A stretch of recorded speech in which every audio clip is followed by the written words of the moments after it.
ঢাকা বিশ্ববিদ্যালয়ের ফজলুল হক মুসলিম হলে একজনকে চোর সন্দেহ করে আটক করে পরে তাকে নৃশংসভাবে পিটিয়ে হত্যা করেছে শিক্ষার্থীরা।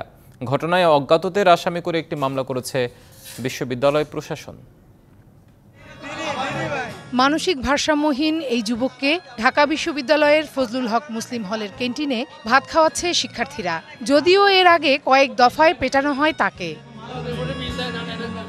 বুধবার রাত 12টার দিকে আবাসিক হলের গেস্টরুমে এ ঘটনা ঘটে। জানা যায় রাত 10টার দিকে তোফাজ্জলকে চোর সন্দেহে আটক করে শিক্ষার্থীরা। খাওয়ানোর পর আবারও মারধর করা হয় তাকে। এক পর্যায়ে অসুস্থ হয়ে পড়লে তোফাজ্জলকে শিক্ষার্থীরাই ঢাকা মেডিকেল কলেজ হাসপাতালে নিয়ে যায়। সেখানে তাকে মৃত বলে জানান চিকিৎসকরা। ঘটনার পর মরদেহ রেখে পালিয়ে যায় শিক্ষার্থীরা। এ ঘটনায় বৃহস্পতিবার বেলা 12টায় বিশ্ববিদ্যালয় প্রশাসন বাদী হয়ে অজ্ঞাতদের বিরুদ্ধে একটি হত্যা মামলা করে শাহবাগ থানায়। ঘটনার বৃত্তান্ত জানতে বিশ্ববিদ্যালয় কর্তৃপক্ষ একটি তদন্ত কমিটি গঠন করেছে। সঙ্গে সঙ্গে গতকালকে ভোর হবার আগেই আমরা তদন্ত কমিটি গঠনের সিদ্ধান্ত নিয়েছি।